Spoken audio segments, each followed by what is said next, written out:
Meu nome é Feliciano, bem-vindos ao canal A Hora do Além. Se chegou por uma indicação do YouTube, eu peço para que faça sua inscrição. Se já é inscrito ou inscrita, muito obrigado. Nesse vídeo, teremos relatos de um ex-enfermeiro, então fiquem agora com a narração do inscrito do canal A Hora do Além.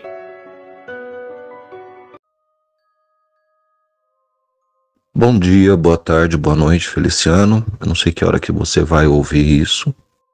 Eu vi os comentários do relato que eu mandei e eu vou mandar outro relato agora. O pessoal pediu, então eu estou mandando. Bom, esse relato eu preciso contextualizar um pouco, porque o que acontece? Como eu tenho muito tempo de profissão, isso aconteceu na época do início dos anos 90. Né? Eu tinha 18 anos na época. Foi meu primeiro emprego num hospital de grande porte de São Paulo e um hospital público. Prestei concurso, passei, acabei entrando. Nessa época, estava na transição dos materiais descartáveis para os não descartáveis. Então, por exemplo, eu me formei como técnico de enfermagem no interior do estado de São Paulo, com seringa de vidro, agulha de metal, a gente esterilizava luva, a gente esterilizava gaze, coisas que hoje a gente não faz mais. Na época, era comum que os hospitais comprassem o material bruto, né, tipo gaze bruta, a luva bruta, esterilizava, embalava, esterilizava e punha para uso. Não existia luva de procedimento, tipo luva não estéril, né, luva para você fazer curativo, esse tipo de coisa. E a vestimenta também era diferente. Na transição não existia nada descartável, tipo avental descartável, touca descartável, máscara descartável. Era tudo de pano. Tudo de pano, lavava na lavanderia, depois, se fosse para o centro cirúrgico, era esterilizado. E eu me formei justamente nessa fase de transição, onde estava saindo o material não descartável com o material descartável. Eu sempre gostei de urgência e emergência. Então eu sempre trabalhei em UTI, pronto-socorro, SAMU, esse tipo de coisa. Inclusive a minha foto é do SAMU. E eu entrei no concurso desse hospital e fui para a UTI do 6º andar. Era um hospital gigantesco, é um hospital gigantesco até hoje, é um hospital público gigantesco, são 16 andares, tem 11 UTIs, uma para cada especialidade. E eu fui, quando eu fui admitido, eu passei por uma prova de 100 questões, depois passei por uma entrevista muito pesada também e consegui entrar. Entrei. A entrevistadora me encaminhou, era uma enfermeira, peruana inclusive, não era nem brasileira. Ela me encaminhou para a UTI do 6º andar, que era a UTI geral do centro cirúrgico. Então todos os pacientes que saíam do centro cirúrgico, obrigatoriamente iam para a UTI do 6º andar, então a gente recebia muito pós-operatório. Eram 18 leitos na época, né? Hoje em dia essa UTI não existe mais, ela já foi reformada, enfim. E para os padrões de hoje, aquela UTI era imensa, era muito grande, eram 18 leitos, tipo 4,5 metros para cada 2 leitos, era muito grande, mas muito grande mesmo, era uma UTI em U, onde você andava no corredor, passava por trás, ia para o outro corredor, tinha quarto para o enfermeiro, tinha quarto para o técnico, tinha quarto para o auxiliar. Hoje ela não existe mais porque foi reformada para os padrões mais modernos. Mas na época era uma UTI muito grande mesmo. E pouco funcionário, porque, como eu disse, era um hospital público. Eu sempre fui notívago, sempre trabalhei à noite, sempre gostei de trabalhar à noite. Nunca fui muito do dia, uma coisa de personalidade mesmo. Eu ficava rondando no plantão para verificar os leitos, para ver se estava tudo ok. Como tinha pouca gente, eu tinha medo. Como é um hospital público, todos os pacientes que estavam na UTI realmente eram pacientes muito graves, mas muito graves. E a gente tinha o leito 18, que era o último leito do quarto da UTI, né? Que estava desativado por problema de rede de oxigênio, enfim. Ele estava desativado já fazia alguns anos. A gente nunca se preocupava com aquele quarto, né? Porque o leito estava desativado, enfim. Um dia, eu estava andando pela UTI, verificando os leitos, o pessoal estava em horário de descanso também, a gente revezava e tal. E eu vi um médico parado na frente do leito 18. Simplesmente parado em pé, com uma barba cerrada, com uma roupa de centro cirúrgico. Por isso que eu precisei contextualizar, porque assim, eu enxerguei esse médico, né, com a roupa que eu estava acostumado, que era tudo de tecido, tá, enfim. Embora no hospital já não se usava mais. No hospital se usava tudo descartável já. Foi o começo da AIDS, aquela coisa toda, enfim. Mas ele estava usando roupa de centro cirúrgico antiga, que era aquela roupa de pano. Olhei de longe, assim, eu estava tipo 6, 7 metros dele, mas eu percebi que não era uma coisa humana, que não era um ser humano vivo. Eu senti na hora, eu sempre vi as coisas, né? Então eu sabia que não era um ser humano vivo, era alguma coisa, uma entidade ali. Voltei, dei meia volta, né? Voltei para o outro corredor, porque a UTI era em U, né? Ele estava num ponto e eu fui para o outro. Continuei minha ronda, voltei para o meu paciente, terminei os sinais vitais, passei medicação, fiz tudo que eu tinha que fazer com ele, enfim. E de manhã, quando foi para passar plantão, o pessoal desse hospital era um pessoal muito antigo, era um pessoal muito velho lá, porque assim, era um hospital público que pagava muito pouco.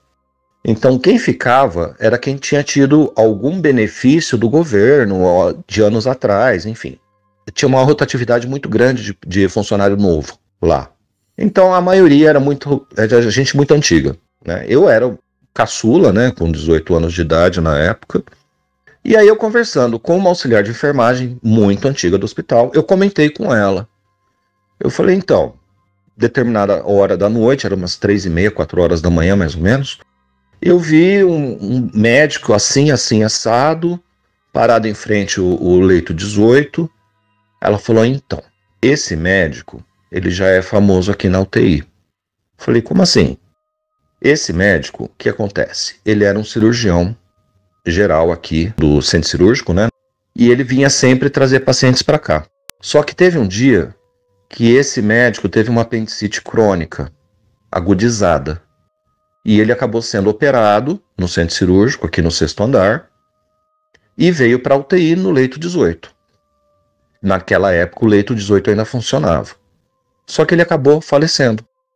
Então, vira e mexe, alguns profissionais da UTI acabam vendo esse médico que morreu lá no leito 18, olhando o leito 18, que é o leito que ele morreu. Isso aconteceu na minha época, isso tinha acontecido uns 20 anos atrás, 79 por aí, 80, uma coisa assim. Por isso que ele usava ainda, que eu vi, né? A touca de pano, a máscara de pano, o jaleco de pano, tudo de pano, nada descartável. E ela falou que é isso, ele sempre tá lá, que vira e mexe alguém vê, que ele não consegue descansar, ele não consegue sair do hospital. Bom, esse é um dos relatos que eu tenho para contar, não é tão apavorante quanto o anterior, né? Mas é interessante porque tem outros relatos de pessoas que são da área de saúde que acabam ficando presas no ambiente de trabalho, que é uma coisa que eu morro de medo de acontecer comigo. Tem vários relatos de enfermeiras, de médicos, de auxiliar de enfermagem, técnico de enfermagem, até do pessoal da limpeza, que ficam presos a um prédio, considerando como se aquilo fosse uma continuação do pós-morte.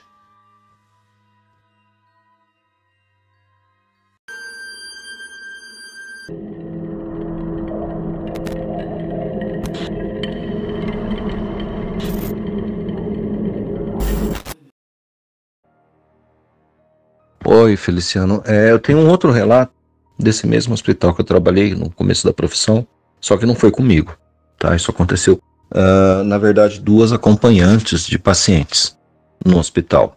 Esse hospital que eu tô falando, ele tem muito elevador. Ele tem acho que 18, 19 elevadores, uma coisa assim.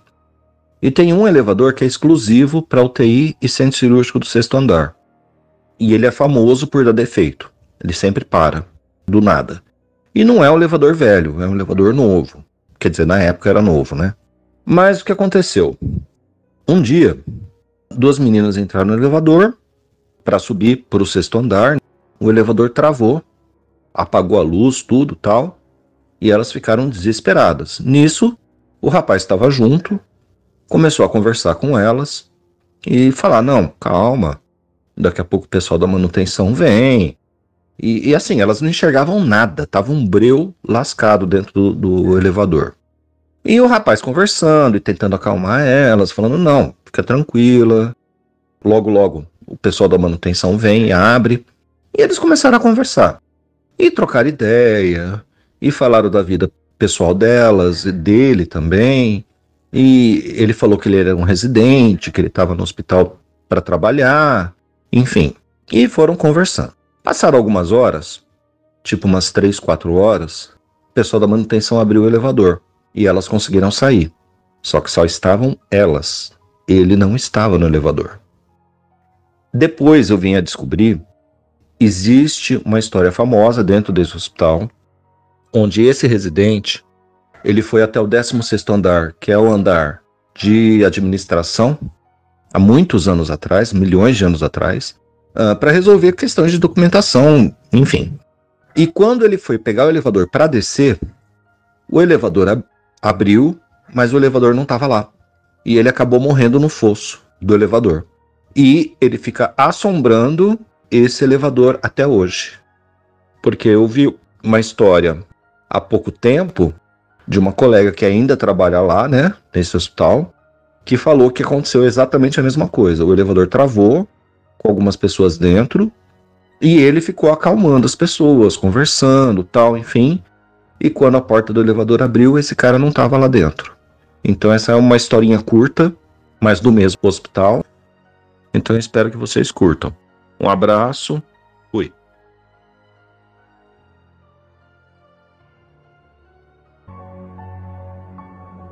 Muito obrigado, João, por compartilhar seus relatos nesse vídeo.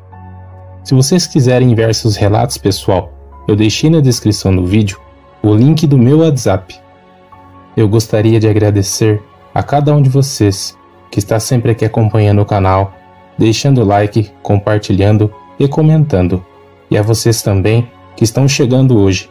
Eu peço para que Deus abençoe a cada um de vocês e suas famílias. Muito obrigado. Até o próximo vídeo.